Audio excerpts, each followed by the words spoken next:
अस्सलाम वालेकुम नाज़रीन, प्रोग्राम सिप विद साइमा के साथ नाज़रीन मैं आपको वेलकम करती हूँ अपने प्रोग्राम में। अब आप सोच रहे होंगे कि सिप विद साइमा क्या है। आज ये हमारा पहला प्रोग्राम है। असल में काफ़ी टाइम से हम देख रहे थे कि बहुत ज़्यादा सियासी नोयत के प्रोग्राम्स होते हैं, अवामी इश्यूज़ के भी प्रोग्राम होते हैं, ठीक है, वो अपनी जगह पर एक इम्पॉर्टेंस रखते हैं। लेकिन पिछले कुछ दिनों से हम एक ऐसी पेंडेमिक को फेस कर रहे हैं कि ज़िंदगी इतनी ड्राई हो गई, इतनी बोरिंग हो गई कि बस हर वक्त आपको केसेस नज़र आ रहे हैं, खुदा न खासा आपको डेथ सुनने को मिल रही है, कहीं कोई अच्छी चीज़ आपको सुनने को देखने को नहीं मिल रही। या तो हम लॉकडाउन में हैं या स्मार्ट लॉकडाउन में हैं, ऐसी बहुत सारी चीज़ें जो मेंटली भी हमें फ्रस्ट्रेट कर चुकी हैं। हमने सोचा क्यों ना अपने व्यूअर्स के लिए बहुत ही कोई हल्का फुल्का गपशप वाला गॉसिप्स वाला प्रोग्राम लेके आए जिसमें व्यूअर्स भी इंजॉय करें।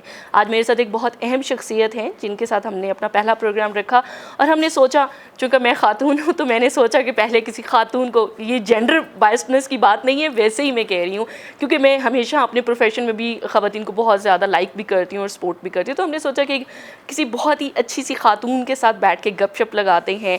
देखिए, सियासतदान होते हैं, वो पार्लियामेंट में भी होते हैं, वो अपने ऑफिस में भी होते हैं, उनकी ज़िंदगी बहुत टफ़, बहुत बोरिंग, बाज़ वक़्त बहुत खुश्क होती है।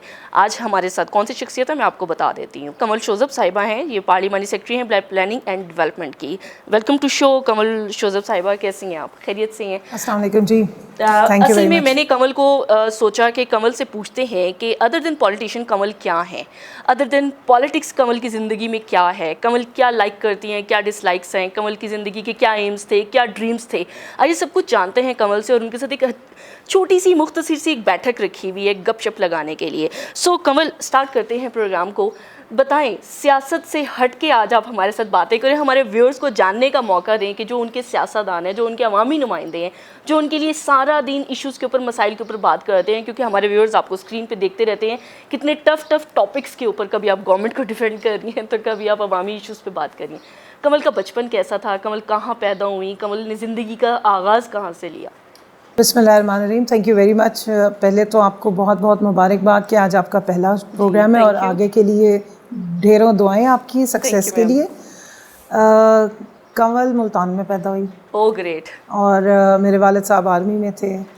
बचपन इंतहाई शरारती। मेरी वालदा से, अगर वालिद साहब तो दुनिया में नहीं रहे हैं, लेकिन मेरी जो शरारतें हैं उससे उनकी पूरी, जिसको कहते हैं ना, एक डायरी भरी हुई है।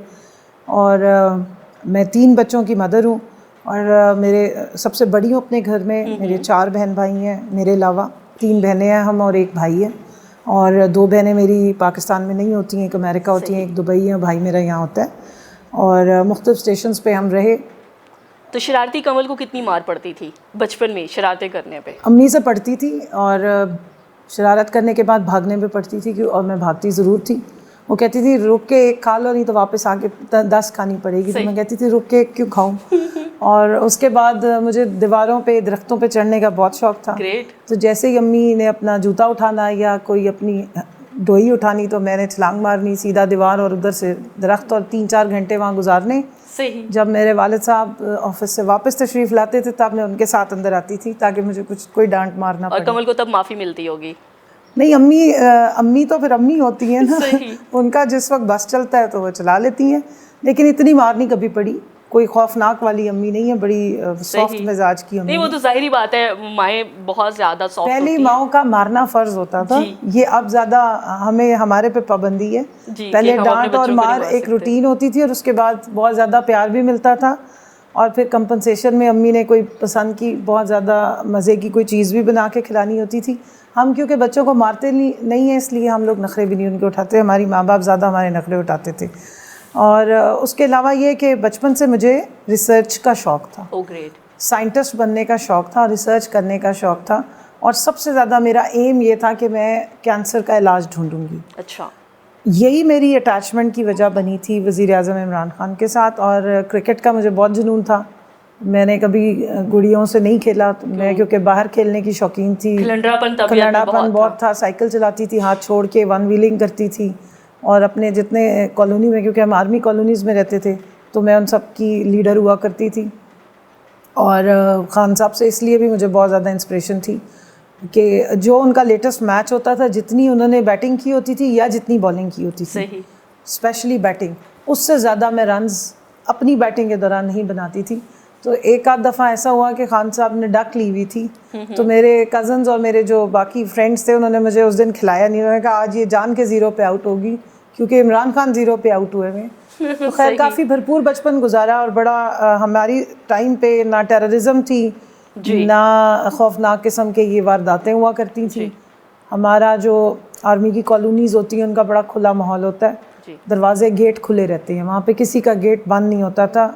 शाम को पेरेंट्स जो हैं वो वॉक कर रहे होते हैं और बच्चे साइकिलिंग कर रहे होते हैं या छुपन छुपाई खेल रहे होते हैं। बहुत मज़ेदार किस्म का बचपन गुजारा है, भरपूर बचपन गुजारा है अपने पेरेंट्स के साथ भी। और जब हम ईदों पे जाते थे तो हमारे कज़न्स और दादा दादी नाना नानी उनके पास भी हमने बड़ा एक लाड के साथ बड़ी इस तरह का बचपन और ईदें गुजारी हैं कि वो आज भी हमारी मेमोरीज़ हैं। और हमारे बच्चे वो चीज़ें आज इन सारी चीज़ों से काफ़ी महरूम और एक चीज़ जो सबसे इम्पॉर्टेंट थी वो ये थी कि उस वक्त ये गैजेट्स नहीं होते थे, मोबाइल नहीं था, वीडियो गेम्स होती थी बहुत कम होती थी। हम बाहर खेलने को प्रेफर करते थे, हम फिज़िकल एक्सरसाइज, फिज़िकल एक्टिविटी, दौड़ना, गर्मी हो सर्दी हो, में कोई परवाह नहीं होती थी, बारिश हो। और उसकी ट्रेनिंग का बड़ा अच्छा फ़ायदा हुआ कि जब मैं सियासतदान बन गई बड़ी फुल फ्लेज, तो जितने धरने हमने दिए हैं और जितनी हमने जलसे जुलूस किए हैं, शदीद गर्मी में हमने पूरा दिन गुजारा और कोई फ़र्क नहीं पड़ा, क्योंकि और ये बचपन की वो थी टॉलरेंस। हमारे बाद वाले ज़रा बच्चे जो है ना वो अब काफ़ी वो इंडोर मोबाइल पे, व्हाट्सएप पे और दूसरे सोशल मीडिया के थ्रू इस तरह की एक्टिविटीज़ ज़्यादा कर रहे होते हैं, लेकिन बाहर का फ्लेवर उनको ज़रा कम मिलता है। अच्छा कमल, स्टूडेंट कैसी थी? पढ़ाई में बहुत अच्छी थी या पढ़ाई से भागने वाली बच्ची थी? नहीं, मैं बहुत ब्रिलियंट स्टूडेंट थी, ग्रेट, अच्छी स्टूडेंट थी। कई दफ़ा बहुत अच्छे मार्क्स लेती थी और कई दफ़ा बहुत बंगियाँ मारती थी लेकिन ये है कि पढ़ने का मुझे बहुत शौक़ था। और वही अर्ज थी कि मैंने शादी के 10 साल बाद दोबारा यूनिवर्सिटी शुरू की थी। गुड। और मास्टर्स अपना कंप्लीट किया। मेरी शादी हुई थी जब मैं बीएससी में थी, और मास्टर्स भी किया और उसके बाद एमफिल किया। 2 दफ़ा स्कॉलरशिप पे जर्मनी गई और अब इंशाल्लाह अच्छा खासा शानदार पीएचडी की अपना फाइनल मेरा थोड़ा सा रह गया, पीएचडी की अपनी फाइनल की तैयारी कर रही हूँ। पढ़ाई मैंने ज़िंदगी में कभी भी नहीं छोड़ी, हमेशा कुछ ना कुछ करती रही हूँ। और मैं ये समझती हूँ कि ये एक मिथ है कि पढ़ाई इसलिए की जाए कि कल को अच्छी नौकरी मिले और आप अच्छे पैसे कमा सकें। मुझे ये लगता है कि तालीम उसी तरह का बनाव सिंगार है जिस तरह आपने अपनी ज़ात और अपनी रूह की एलिवेशन के लिए, अपनी ज़ात की एलिवेशन के लिए तालीम हासिल करनी चाहिए।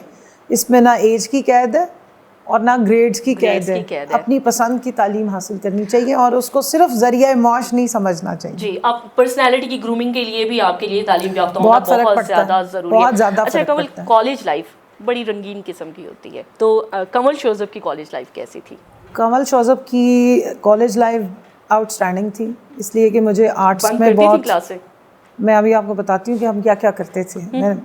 मेरी आदत थी, मैं ड्रामेटिक सोसाइटी में भी थी, मैं सिंगिंग सोसाइटी में भी थी और मैं ड्रामा लिखती भी थी, उसकी मैं प्रोड्यूसर भी होती थी और एक्टर भी मैं सबसे मेन हुआ करती थी। गुड। तो जिस वक्त मैंने अपनी एफएससी की थी प्री मेडिकल में, मैं उस वक्त मुल्तान में थी।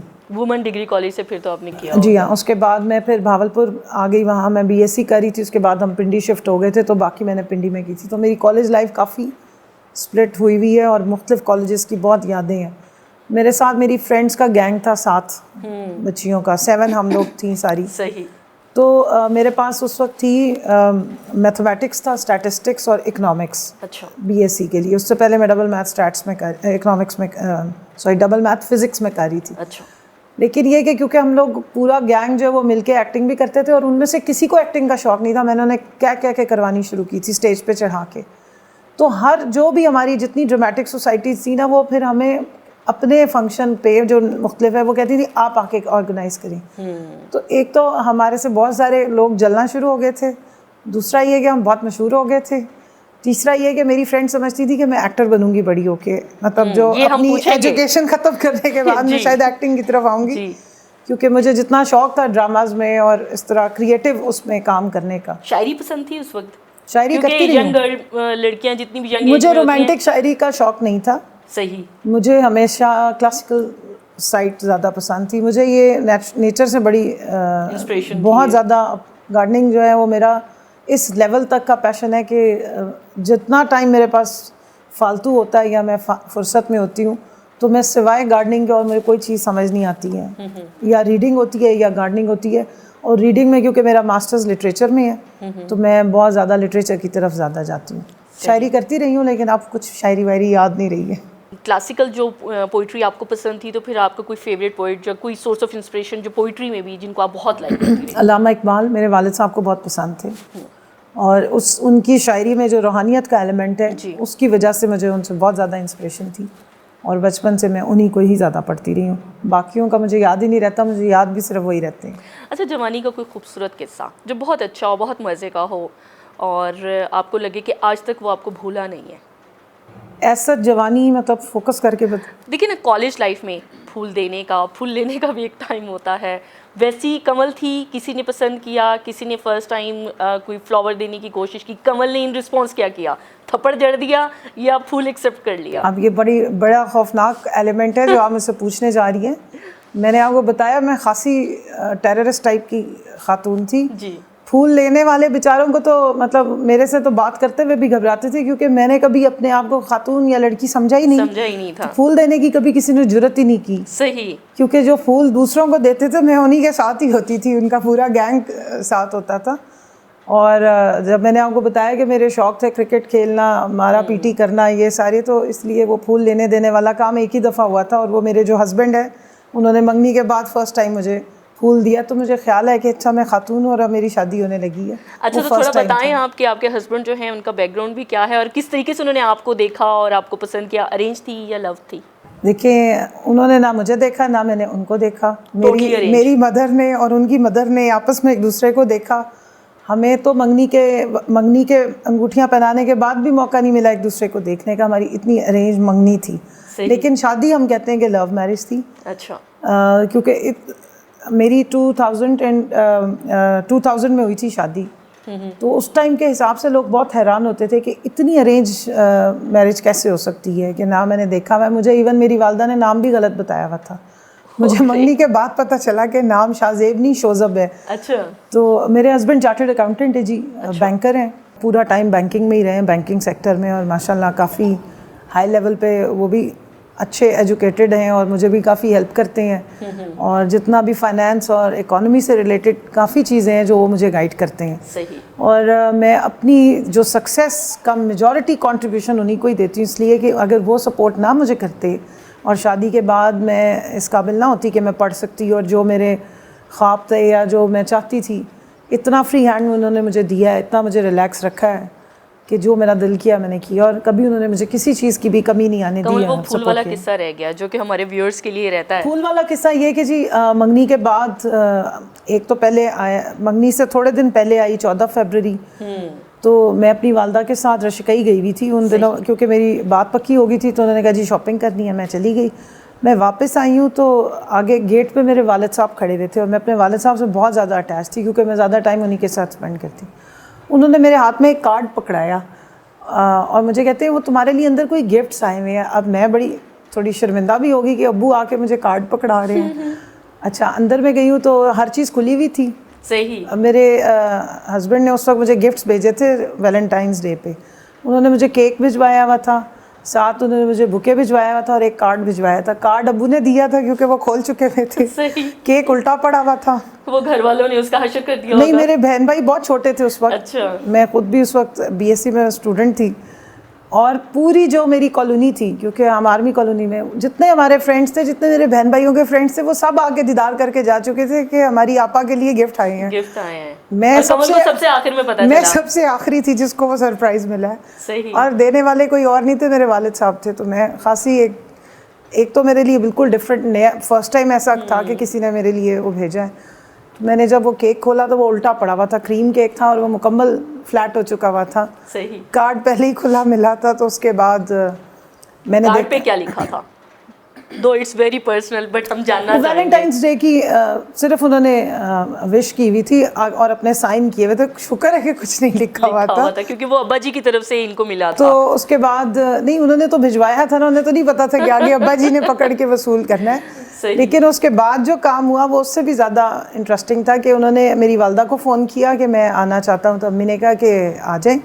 उसके बाद वो आए तो अम्मी मुझे आके कहती हैं कि वो जो शौज़ब आया और अम्मी यानी अपने बारे में बता रही, कहती मेरे लिए आज वो गिफ्ट लेकर आए हैं। तो मैं बड़ी हैरान हुई, मैंने कहा वैलेंटाइंस डे है और मंगेतर मेरा और गिफ्ट मेरी अम्मी के लिए लेकर आए हैं। तो वो असल में हम दोनों की इतनी अरेंज थी, हम लोग एक दूसरे को मिले हुए नहीं थे, ना फ़ोन पे बात करते थे। तो उन्होंने ज़ाहिर है शर्मिंदगी में आके अम्मी को ब्रेसलेट दी गोल्ड की। अच्छा। तो उनका आंटी ये रख लें। तो अम्मी बड़ी खुश हो के बता रही हैं आके अबू को कि देखे वो मेरे लिए गिफ्ट लेकर आया। तो बाद में अब्बू कहते हैं कि ज़ाहिर है वैलेंटाइंस डे है तो वो गिफ्ट उसी के लिए लाया ना जिसका वो दैट वाज वेरी कैसा फील हुआ जब फर्स्ट टाइम आपका अपना जो फियांसे है वो आपको एक अच्छी फीलिंग? मुझे फर्स्ट टाइम फीलिंग आई कि मैं कोई खातून हूँ, मेरी अब शादी होने वाली है किसी बंदे से। उससे पहले तक मुझे कोई ऐसी रियलाइजेशन नहीं थी। सही। तो बट एनी हाउ ये इंटरेस्टिंग है और अल्लाह का शुक्र है कि वो पहले हैं और अल्लाह करेगा वही हैं। अब माशाल्लाह 20 साल हो गए हैं मेरी शादी को जी। और बड़ा अच्छा टाइम हमने साथ गुजारा है। That's great। और अभी भी हम वैलेंटाइंस डे पे एक दूसरे को इसी तरह से और हर ओकेजन पे इसी तरह गिफ्ट्स देते हैं। व्यूअर्स आप देख रहे हैं कि कमल शोज़ब जो है वो कितनी ज़्यादा चुलबुली किस्म की और बड़ी ही इंटरेस्टिंग सी पर्सनैलिटी है। यहाँ एक छोटा सा ब्रेक लेते हैं, दोबारा आते हैं और जानते हैं कि कमल अगर ड्रामों में और पोइट्री में और खलंडरे बने में थी तो फिर ये सियासत में कैसे आ गई।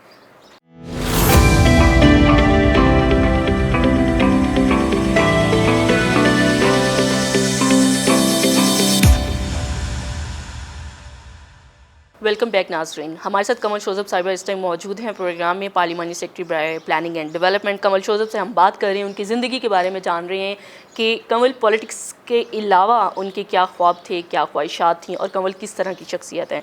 कमल मुझे ये बताएं कि आप मज़ाजन कैसी हैं, कूल माइंडेड या बहुत एग्रेसिव? दोनों। एग्रेसिव हूँ बाय नेचर, एक काम के पीछे पड़ जाऊँ फिर उसको छोड़ती नहीं, और गुस्सा भी जब आता है तो बहुत शदीद आता है।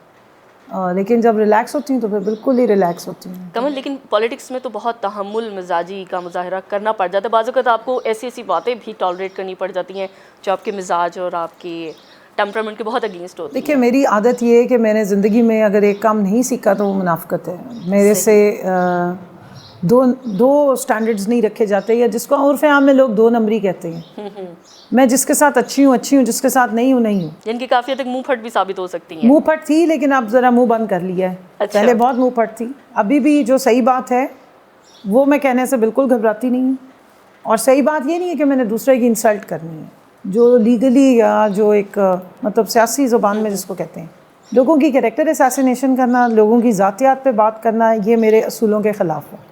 मैंने खुद ये बहुत बर्दाश्त की सियासत में जी। और अनफॉर्चुनेट है इसलिए कि अभी हमारा जो सियासी शऊर है वो इतना है नहीं, और डेमोक्रेसी अभी हमारे यहाँ सिर्फ ज़ुबानी है, उस तरह से चली नहीं है, लेकिन इंशाल्लाह बेहतरी आएगी। और फिर जेंडर बायसनेस भी बहुत ज़्यादा है हमारी सोसाइटी में। वो तो देखें, वो हमारी सोसाइटी में नहीं है, वो हर सोसाइटी में है जी। हम USA की मिसालें देते हैं, आज तक वहाँ पे अभी तक कोई उन्होंने अपनी जो सरबराह है ज़िंदगी में आज तक कोई भी खातून को नहीं चुना है। तो ज़ुबानी जमा खर्च हमारे यहाँ तो बहुत बड़ी बड़ी मिसालें हैं। हमारे जो मज़हब से जितनी मिसालें आ जाती हैं, ख़वातीन को बहुत रिस्पेक्ट दी जाती है और ख़वातीन को हमारी सोसाइटी में बहुत अच्छे तरीके से ट्रीट किया जाता है। मैं आपके सामने एक ज़िंदा मिसाल बैठी हुई हूँ।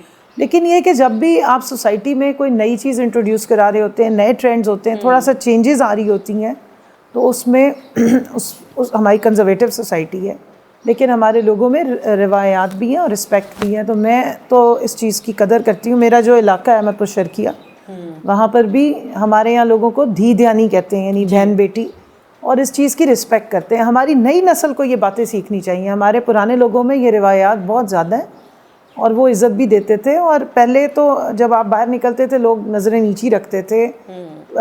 आप किसी बस में ट्रैवल करें या किसी पब्लिक प्लेस पे चले गए, लोग अपनी जगह छोड़ देते थे, दरवाज़ा आपके लिए खोलते हैं। अभी भी ख़वातीन खड़ी हुई हों तो कई मर्द हज़रात उठ जाती हैं, लेकिन जो यंग लोग हैं मेरे ख्याल में उनकी तरबियत पे हमें अभी ज़्यादा फोकस करने की ज़रूरत है। ये हमारी वो रिवायात है जो हमारे मज़हब को भी रिफ़्लेक्ट करती है, हमारे रीजन को और हमारे कल्चर को भी। तो इनको हमें लेके सामने चलना चाहिए और ये रिवायात और इक़दार हमें अपने बच्चों को सिखानी चाहिए।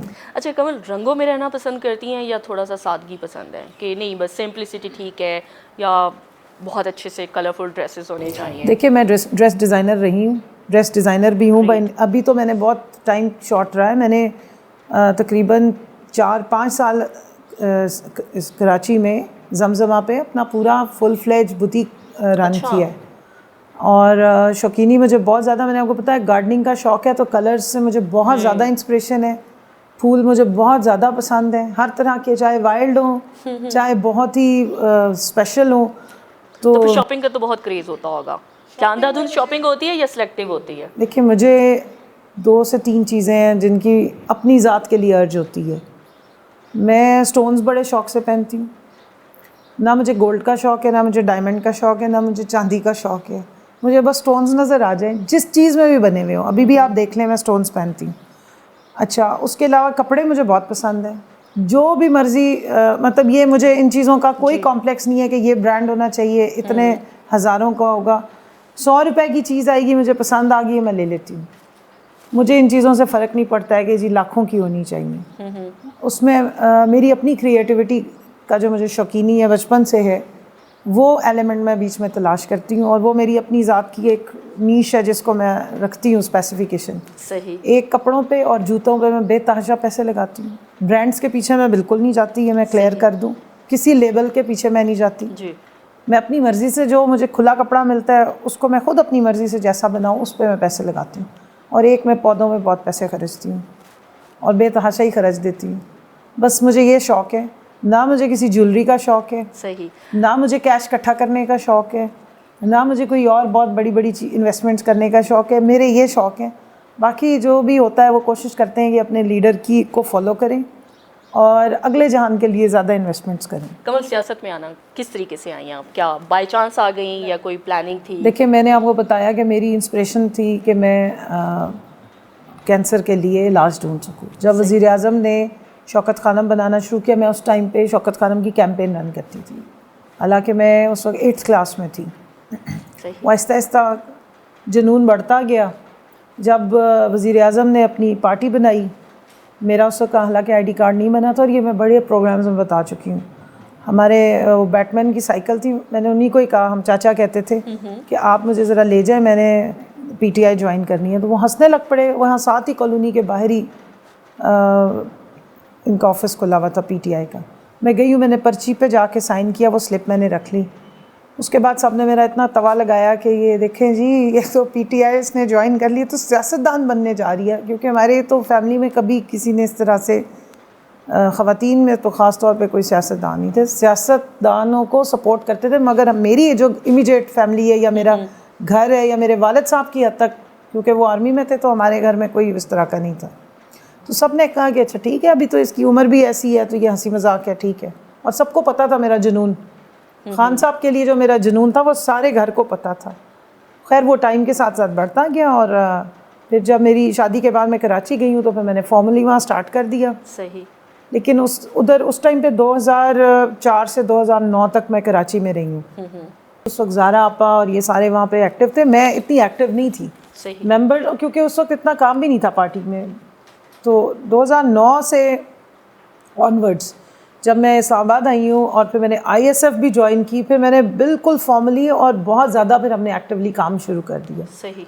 तो एक्चुअली मैं एक, जिसको कहते हैं ना ओहदेदार होना, वो मेरा 2009 से स्टार्ट हुआ है। उससे पहले मैं पार्टी की मेंबर ज़रूर थी, और कोशिश भी बहुत करती थी, जहाँ कोई कुछ हो रहा होता था एक्टिविटी, वो चेक भी करनी, सपोर्ट भी करनी, फ़ंड्स में भी कोशिश करना कंट्रीब्यूट करते रहें। और सियासत का जितना एक पता था उस वक्त पे उसको देखना, और खान साहब को हर वक्त प्रमोट करना, उनकी बातें करनी। सही। कमल साहब, क्रिटिसिज्म को कितना बेयर कर लेती हैं? क्योंकि बहुत ज़्यादा क्रिटिसाइज़ भी किया जाता है, आपकी पार्टी को भी बाज़-औक़ात बहुत ज़्यादा तनकीद का निशाना बनाया जाता है। देखिए, हम लोगों ने पहले अपोजिशन की है, हमने सड़कों की पॉलिटिक्स की है, और एक बहुत लंबा रास्ता है 23 साल का। उसके बाद हम यहाँ पहुँचे। हमारी काफ़ी ट्रेनिंग हो गई है, और हमारे लीडर्स की अपनी भी, उनका भी एवोल्यूशन का प्रोसेस बहुत हुआ है। प्लस वो हमारी, उन्होंने ट्रेनिंग और मेंटरिंग भी बहुत की है। मैं वज़ीर आज़म की, क्योंकि और हुकूमत की तर्जुमानों में से एक हूँ, और हम लोग अक्सर वज़ीर आज़म के पास जाते हैं, वो ब्रीफिंग देते हैं, तो वो बहुत सारी चीज़ें समझाते हैं, सिखाते हैं। अनलाइक के जो लोग समझते हैं कि हमें वो बदतमीज़ी करना सिखाते हैं या हमें चीखना सिखाते हैं, वो हमें खामोश होना, समझना और पॉजिटिविटी सिखाते हैं। सही। क्योंकि वज़ीर आज़म ने आज तक कभी किसी की ज़ात पे या किसी की कैरेक्टर असैसिनेशन नहीं की, कभी ख़वातीन को टारगेट नहीं किया, कभी ख़वातीन को जवाब नहीं दिया, और कभी बिलो द बेल्ट जो टारगेटेड प्रोपेगेंडा होता है उसका वो हिस्सा नहीं बने, और वो उस चीज़ को पसंद भी नहीं करते हैं। और यही वजह है कि उन्होंने हमें बहुत रिस्पेक्ट दी और बहुत वो हमारी ट्रेनिंग भी करते हैं। कमल अगर सियासतदान ना होती तो फिर क्या होती? सियासतदान से हट के यानी कि कमल की शख्सियत क्या है? सियासतदान ना होती तो साइंसदान होती। सही। वैसे अभी भी मैं एक रिसर्चर हूँ और सोशल साइंटिस्ट हूँ, और ये मेरी, मैं समझती हूँ ये मेरा बहुत फेवरेट इंट्रोडक्शन है जो मैं हमेशा करवाती हूँ। इवन मैं टॉक शोज़ में भी बताना पसंद करती हूँ कि मैं एक सोशल साइंटिस्ट हूँ और एक रिसर्चर हूँ। और मुझे इसकी अफादियत का अंदाज़ा ही तब हुआ जब मैंने ये स्टार्ट किया। जब आपको सोसाइटीज़ के बारे में नॉलेज आनी शुरू होती है, और फिर आप अगर सियासतदान भी हों, तो जब उसका एक लिंक होता है, वो एमालगमेशन इतनी मज़े की है कि आपको बहुत सारी चीज़ें जो आम हालात में पॉलिसी साजी के लिए पता नहीं होती, वो पता चलनी शुरू हो जाती है। मेरी एमफिल की degree governance and public policy में है, और पब्लिक पॉलिसी के लिए सोसाइटी का नॉलेज होना बहुत ज़रूरी है। सही। तो थोड़ा सा सीरियस ये बात है कि जब आप पॉलिसी बना रहे हों और दफ्तरों में, या हम उसको जो हमारी लैंग्वेज है गवर्नेंस के हिसाब से, उसको हम कहते हैं बर्ड आई व्यू पे या हेलीकॉप्टर व्यू पे, यानी आप बहुत ऊपर के व्यू से नीचे देख के, और उनके लिए जब आप पॉलिसीज़ बनाते हैं तो वो पॉलिसीज़ का इम्पैक्ट लोगों तक नहीं पहुंचता, क्योंकि आप डिस्कनेक्टेड होते हैं। लेकिन मेरा फ़र्क है, मैं पॉलिटिशियन हूँ तो मैं आवाम में जाती हूँ, मैं सोशल साइंटिस्ट और रिसर्चर हूँ तो मैंने कम्युनिटीज़ के अंदर जाके रिसर्च की है। और फिर जब आप पब्लिक पॉलिसी के बाद ऐसे मौके या ऐसी जगह पे पहुँच जाते हैं जहाँ आपको पॉलिसी साजी का या कानून साजी का मौका मिलता है, तो वो आपके पास जो एक बर्ड आई व्यू की बजाय एक मैग्नीफाइड व्यू ऑफ सोसाइटी और कम्युनिटी हो जाता है। तो अल्लाह का शुक्र है कि मेरे पास वो अवेयरनेस और नॉलेज आ गया है कि जब भी कोई लॉ से रिलेटेड या कोई पॉलिसी साजी से रिलेटेड चीज़ सामने आती है, तो मैं उसकी अच्छी वाली डायसेक्शन कर सकती हूँ, और मुझे अंदाज़ा हो जाता है कि ये किस तरह इसकी इम्प्लीकेशंस क्या होंगी। कमल, बहुत छोटे छोटे सवाल पूछूंगी, बहुत जल्दी से जवाब दीजिएगा। मुझे ये बताएं कि आप अपनी तनख्वाह का सबसे ज़्यादा हिस्सा किस चीज़ पर लगाती हैं? अपनी शॉपिंग पे या अपने बच्चों पे? अपनी शॉपिंग पे और गार्डनिंग पे। बच्चों पे नहीं? बच्चों के वालिद साहब जो हैं वो उनको बहुत ज़्यादा माशाल्लाह कवर कर लेते हैं, और मेरी भी सारी शॉपिंग वही करवाती हैं बाकी। सही। और इसके साथ साथ आप मुझे एक बात बताएं कि अगर आपने अपना कोई वक्त गुजारना हो, कहीं आप चाहती हूँ कि काम से हट के मैं कुछ टाइम गुजारना चाहती हूँ, आप दोस्तों के साथ जाना चाहेंगी या फैमिली के साथ जाना चाहेंगी? मैं अपने हस्बैंड के साथ लॉन्ग ड्राइव पे जाना चाहूँगी। सही। और मुझे ये बताएं कि सियासत में आपको male other than Imran Khan साहब की पर्सनैलिटी के अलावा और कौन सी ऐसी सियासी शख्सियत पसंद है कि अगर आप पीटीआई का हिस्सा ना होती तो लेट्स सपोज आप कहती कि जी मैं इस जमात का हिस्सा होती? मैं आपको ऑनेस्टली बताऊँ, मैंने ज़िंदगी में और किसी जमात के ना बारे में सोचा है और ना मेरा कोई इंटरेस्ट है। अगर मैं इस जमात में ना होती फिर मैं सियासतदान ही ना होती। सही। और ख़वातीन पार्लियामेंटेरियंस में किसको सबसे अच्छा पाया? किसी को का नेम लेना पसंद करेंगी कि आप कहें कि इनके साथ काम करके आपको बहुत मज़ा आया, ये वाकई बहुत अच्छी सियासतदान है, खातून सियासतदान?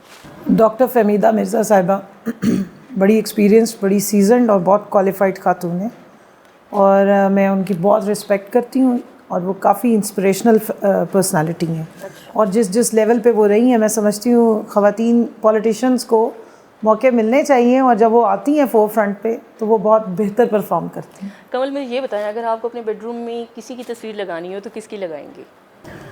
मैंने अपने बेडरूम में बहुत सारी तस्वीरें लगाई हैं। इनलार्ज करके आपको लगानी, और आप चाहें कि बस मैं सुबह उठते बैठते शाम जब अपने बेडरूम में हो मेरी सबसे पहले इस तस्वीर पे नज़र जानी चाहिए? मैं अपने वालिद साहब की तस्वीर बड़ी करा के लगाऊंगी। सही।